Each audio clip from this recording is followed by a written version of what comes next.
नमस्कार, मैं हूं विकास चंद्र।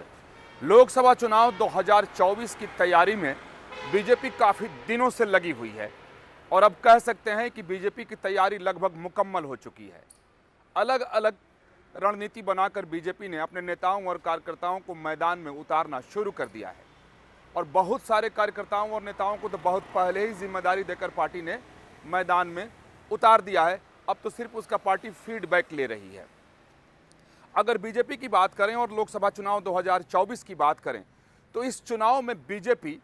पिछली बार से ज़्यादा टेक्नोलॉजी का उपयोग करती हुई नज़र आ रही है। वैसे अगर बीजेपी की बात की जाए तो पार्टी हो या फिर चुनाव हो, पार्टी के कामकाज में या चुनावी मैनेजमेंट में, चुनावी प्रचार अभियान में, कार्यकर्ताओं से संपर्क साधने में, माने जितने भी काम हो सकते हैं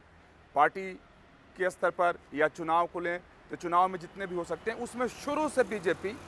टेक्नोलॉजी का भरपूर उपयोग करती रही है और हमेशा जो टेक्नोलॉजी आती है तो अपने को बीजेपी एडवांस कर लेती है कि ताकि इस दौड़ में भी वो पीछे न छूट जाए। और एक तरीके से बीजेपी में ये होड़ सी दिखाई देती है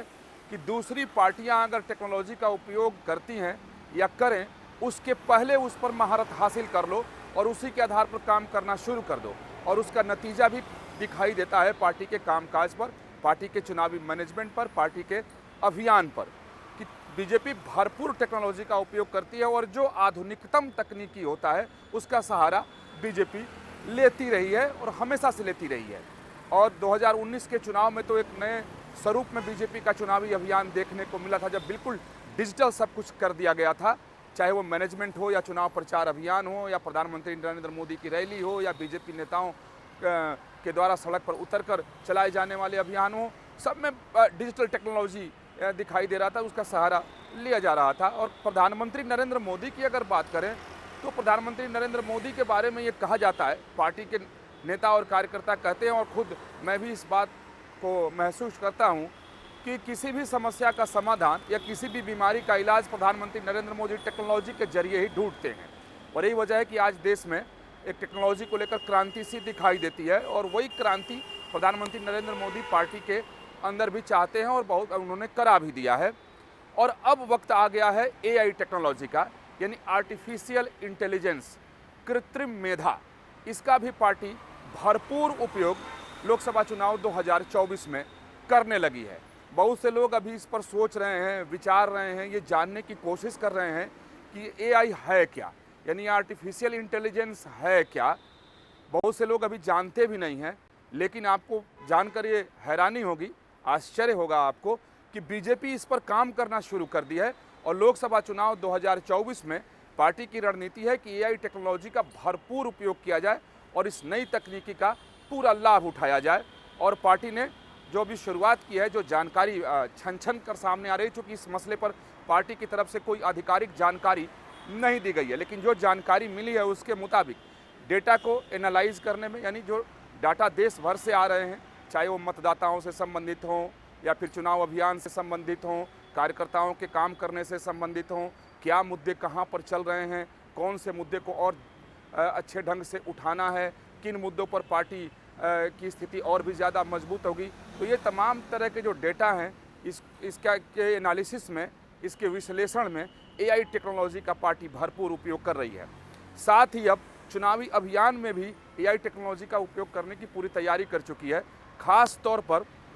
पूर्वोत्तर के राज्य हों या बंगाल हों या आप चले जाएं बिहार हो या उड़ीसा हो, फिर दक्षिण भारत के राज्य हों, महाराष्ट्र हों, यहाँ पे एआई टेक्नोलॉजी का सहारा पार्टी लेना चाहती है। ख़ासतौर पर जब प्रधानमंत्री नरेंद्र मोदी का चुनावी अभियान शुरू होगा तब, क्योंकि जो गैर हिंदी भाषी राज्य हैं, जहाँ बीजेपी नेताओं की बात अच्छे ढंग से जनता तक नहीं पहुँच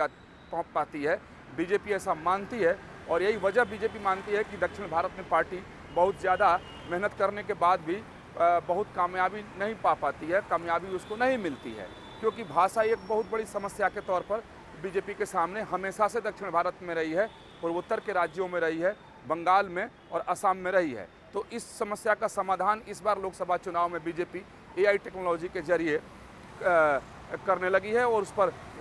जो जानकारी है कि कई दौर की बैठक भी हो चुकी है, उसका ट्रायल भी हो चुका है कि अगर प्रधानमंत्री नरेंद्र मोदी अगर हिंदी में तमिलनाडु में भाषण दे तो कुछ ऐसी व्यवस्था की जाए कि वहाँ सभा में मौजूद लोगों को तमिल में सुनाई दे। अगर प्रधानमंत्री नरेंद्र मोदी वर्चुअली कुछ करते हैं तो वो अलग, जिस भी राज्य में अगर उसको प्रसारित किया जाए तो उस राज्य की भाषा के हिसाब से ही वो हो, यानी प्रधानमंत्री या बीजेपी के वरिष्ठ नेता किसी भी भाषा में बोलें, लेकिन अगर वो असम है तो उनको असमिया में सुनाई दे या समझ में आए, अगर तमिलनाडु है तो तमिल में, केरल है तो मलयालम में, आंध्र प्रदेश है तो तेलुगु में, उड़ीसा है तो उड़िया में, महाराष्ट्र है तो मराठी में। यानी एक बहुत बड़े लेवल पे बीजेपी टेक्नोलॉजी को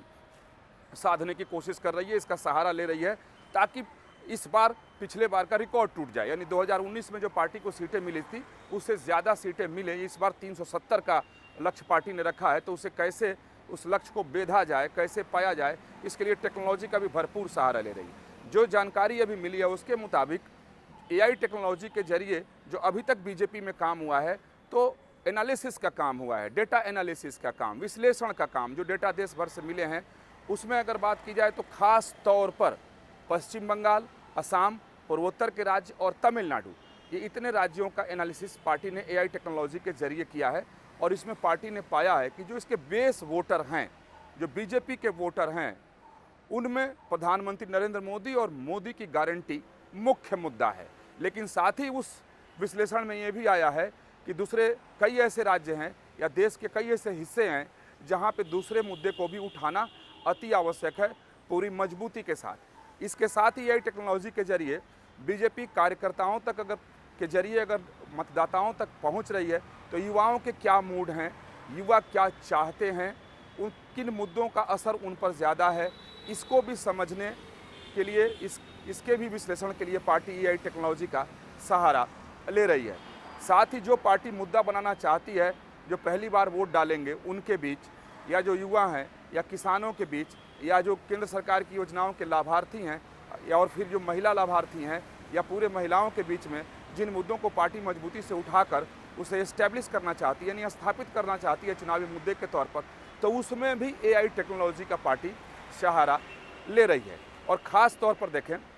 वैसे 2019 में भी, उसके पहले के चुनाव में भी, और 2019 में तो भरपूर ढंग से, और इस बार तो और भी बड़े लेवल पे पार्टी कर रही है, चाहे वो फेसबुक हो,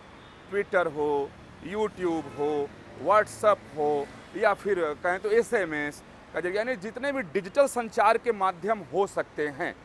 उन सभी माध्यमों का भरपूर उपयोग पार्टी इस लोकसभा चुनाव में कर रही है और आगे भी करने वाली है, और बड़े लेवल पर, बड़े पैमाने पर करने वाली है। और अब जब AI टेक्नोलॉजी का ज़माना आ गया तो पार्टी इन तमाम संसाधनों के साथ साथ AI टेक्नोलॉजी के जरिए अपने चुनावी अभियान को और चुनावी मैनेजमेंट को साधना चाहती है कि चुनावी मैनेजमेंट में भी कोई कमी ना हो। जैसे मिसाल के तौर पर जो पन्ना प्रमुख हैं, बूथ अध्यक्ष हैं, जो बूथ समिति हैं पूरे देश भर में बनाए गए हैं,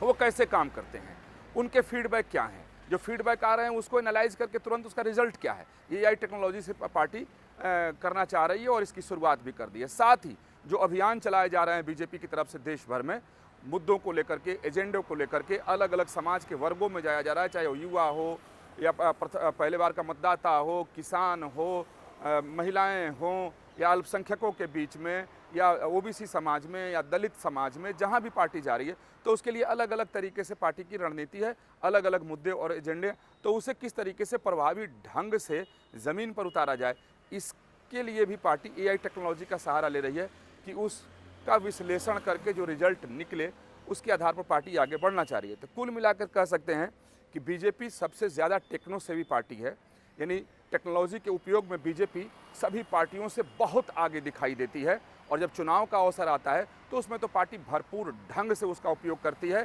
जिसके साक्षी भी हम लोग बने हैं कि लोकसभा चुनाव 2019 में प्रधानमंत्री नरेंद्र मोदी के भाषणों को डिजिटल तरीके से पूरे देश भर में कैसे पार्टी प्रसारित करती थी। खुद प्रधानमंत्री नरेंद्र मोदी वर्चुअल तरीके से सभाओं को संबोधित करते थे, अपने कार्यकर्ताओं से संवाद करते थे, मतदाताओं से संवाद करते थे। तो ये डिजिटल टेक्नोलॉजी का ही नतीजा था कि प्रधानमंत्री का अभियान उस तरीके से चल पाया था और बीजेपी उसको चला पाई थी। और अब AI टेक्नोलॉजी तो और भी बेहतर है, जिसके बारे में यही बात है कि ये जो कृत्रिम मेधा है ये बहुत शानदार तरीके से काम करती है, तो इसका पार्टी ने उपयोग करना शुरू कर दिया है। वो शुरुआती फीडबैक भी पार्टी के पास आ गई है कि बेस जो मतदाता हैं उसमें मोदी और मोदी की गारंटी बहुत मजबूती से है। साथ ही जो दूसरे राज्यों के भी बेस मतदाता हैं उसमें भी ये मुद्दे हैं, लेकिन और भी मुद्दों की बात इसमें यहाँ निकल कर आई है। साथ ही बेस वोटर को बढ़ाया कैसे जाए, उनमें किन मुद्दों के आधार पर बढ़ाया जाए, इसका भी विश्लेषण पार्टी ने एआई टेक्नोलॉजी से किया है। और इसके लिए बाज़ाब्ता एक पार्टी ने टीम बनाई है और प्रोफेशनल्स इसके लिए रखे गए हैं। और उन प्रोफेशनल्स की अगर बात की जाए तो सब 18 से लेकर के 25 साल तक के ही आयु वर्ग के बच्चे और बच्चियों को पार्टी ने इसमें रखा है। और बाज़ाब्ता कहें तो उन्हें नौकरी दी गई है, उनके लिए शानदार दफ्तर बनाया गया है मल्टीनेशनल कंपनी की तरह, जहां वो बैठकर काम करते हैं तो उनको यह एहसास ना हो कि किसी राजनीतिक पार्टी के लिए घिसे पिटे अंदाज में बैठकर वो काम कर रहे हैं। नहीं, बिल्कुल आधुनिक तरीके से उनके दफ्तर को बनाए गए हैं, आधुनिकतम कंप्यूटर उनके लिए लगाए गए हैं, जो भी अच्छे सॉफ्टवेयर हो सकते हैं सारे इंस्टॉल किए गए हैं। और एआई की तो पूछने क्या है। तो अब पार्टी एआई टेक्नोलॉजी के जरिए 2024 के चुनाव को फतह करना चाहती है और 370 सीटों के लक्ष्य को बेधना चाहती है। तो अब एक हथियार के तौर पर एआई का उपयोग यानी आर्टिफिशियल इंटेलिजेंस का उपयोग बीजेपी करने लगी है। वीडियो जर्नलिस्ट सुभाष चंद्र के साथ विकास चंद्र, न्यूज़ नेशन, दिल्ली।